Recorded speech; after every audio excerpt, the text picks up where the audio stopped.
Ils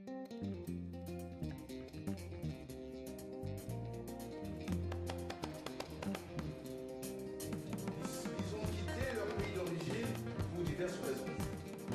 Ils vivent loin de leur famille, de leurs racines. Ils sont en Europe, en Amérique, en Asie, en Australie. Ils ont fondé des familles. Mariés, il y en a qui sont devenus des grands-pères ou des grands-mères. À cela, nous poserons la question de savoir ce qu'ils attendent encore de l'Europe, de l'Asie, de l'Amérique, de l'Australie. Tous ces continents qui ont fait d'eux ouvriers, fonctionnaires, entrepreneurs sans emploi, délinquants, travailleurs au noir, clandestins, travailleurs indépendants, médecins, infirmiers, consultants, étudiants. Aux autres, nous demanderons ce qu'ils pensent d'un retour au pays d'origine après un séjour prolongé de plus de 20 ans pour certains à l'étranger. Pour parler de ces sujets, j'ai invité autour de moi Monsieur José Asenga, Monsieur Jaris Fimbo, Monsieur Adolphe Monami. La première question qui me vient en tête, c'est celle de vous demander combien de temps vous êtes à l'extérieur de votre pays. Il y a combien de temps vous vivez loin de vos pays d'origine respectifs. Adolphe. Merci de m'avoir accordé la parole. Moi, je pense que si ma mémoire est bonne, ça fait 22 ans que j'ai quitté mon pays, à l'époque, la République démocratique du Congo. Non, à l'époque, c'était le Zaïre, c'est ça? Autant pour moi. Merci. Et José? Je suis parti du Zaïre en 1977. 1977. Ah ben, ça fait beaucoup. Ça fait calcul. Et c'est Fimbo. Ça fait 27 ans que je suis là-bas. Mais récemment, je viens de rentrer, je viens toujours de va-et-vient au pays. Eh bien, c'est très bien. Ça veut dire que ça fait vraiment bien longtemps que vous vivez à l'extérieur de votre, à l'extérieur, en dehors et loin de votre pays d'origine, la République démocratique du Congo. Eh bien, vous n'êtes jamais rentré au pays depuis que vous êtes...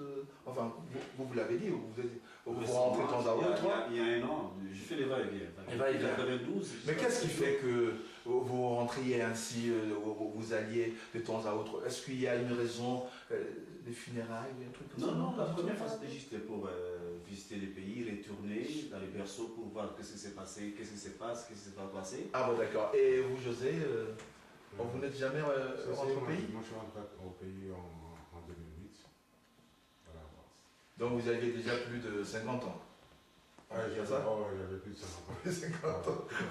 Ah, c'est formidable. Ouais. Et pourquoi? Pourquoi j'avais plus de Pourquoi avoir attendu si longtemps pour rentrer au pays?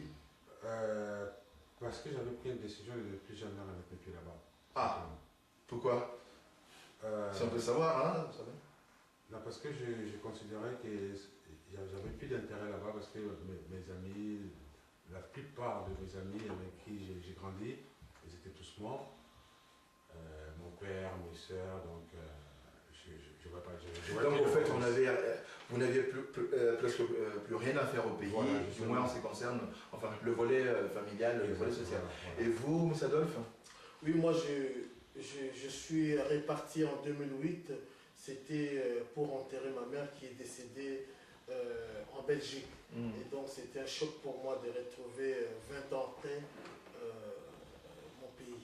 Ah ben vous parlez de choc. Choc, évidemment, en dehors du malheur qui vous est arrivé. Hein, vous arrivez au pays, il y a toute la famille qui est là, qui est en pleurs et tout. Mais en dehors de ça, le choc que vous avez éprouvé, c'est le choc de voir le pays dans un tel état. Oui, je crois que après ma sortie du pays, il y a eu des guerres, il y a eu beaucoup de problèmes qui se sont déroulés après. Donc forcément, le pays a complètement changé. J'ai vu beaucoup de gens dans la rue, l'exode rural qui s'explique par le fait que les gens ont quitté leur village pour fuir la guerre. Et donc il y a eu du monde et puis il y a eu un délabrement de la ville puisque j'étais de Kinshasa. Et c'était un choc pour moi. Et pour vous, M. Jaris, est-ce que chaque fois que vous allez au pays, vous rencontrez ce choc-là, vous vivez ces chocs-là ou pas?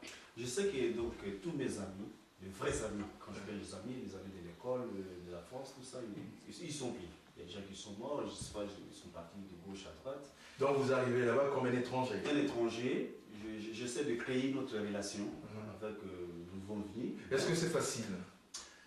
Bon, c'est facile parce qu'il y a toujours des amis, mais ce n'est pas vraiment du cœur.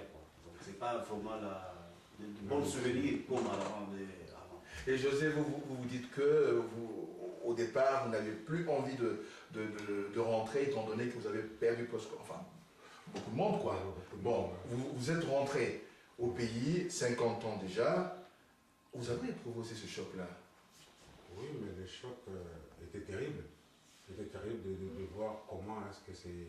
Enfin, je vais parler du Congo, du Congo en général, de Kinshasa, parce que je suis de Kinshasa. Le choc était terrible de voir le changement, mais du côté mal de Kinshasa. C'est-à-dire que Kinshasa était complètement détérioré. Ah bon, d'accord. Mais puisque vous avez tous éprouvé des chocs une fois que vous êtes rentré au pays, on peut même dire que vous n'arriviez même plus à vous reconnaître aussi, n'est-ce pas, dans ce pays-là. Bon, d'accord. Est-ce que cela vous donne envie d'investir au pays? Oui, moi j'ai Monsieur envie Fimo. d'investir au pays. Donc, c'est une bonne idée, c'est chez soi. Donc, comme les Français disent, oui, les prophètes. Donc c'est chez moi. Ouais. Même la marmite de maman, c'est une ancienne. Mais Pas une une vieille vieille casserole, donc c'est toujours ça veut ça. dire- C'est chez moi. Je ne vais pas dire aujourd'hui non, parce que ça, parce que ça. Non, non. Moi, pour moi, je préfère investir au pays. Même si je n'ai pas l'aide du gouvernement, mais au moins, de ma façon à moi, je vais essayer de faire quelque chose. Et vous, José, vous pensez que il y a ce fil-là qui vous attire tout le temps, cette corde sensible? Oui, oui. Il n'y a que ça? C'est mon pays d'abord. J'aime ce pays. Et il faudra investir dans ce pays pour le développement de ce pays. Ah, d'accord. Et vous, Adolphe?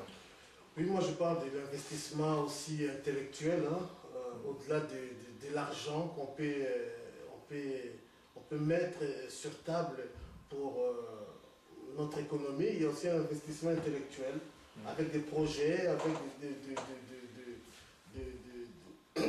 des projets, des idées, et pourquoi pas dans des domaines qui nous sont peut-être qui sont les moins explorés, je vais dire.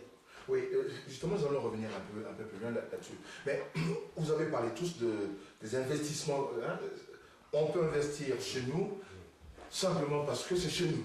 Donc il y a cette corde sensible qui vous attire tout le temps, qui vous dit qu'il faut toujours investir chez soi, n'est-ce pas? Ok, mais vous n'allez pas dépenser des millions, par exemple, chez nous parce que c'est chez vous.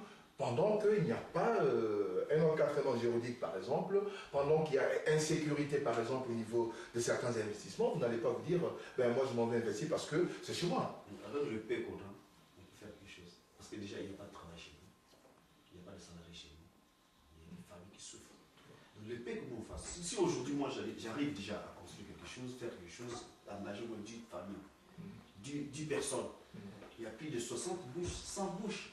Sans faire nourrir. Donc, pour moi, déjà, je fais quelque chose de bien. D'accord. Donc, et vous, José, puisque Jaris, pour lui, il peut créer une structure, et cette structure-là peut aider au développement du pays. Ça, c'est certain. Et pour vous?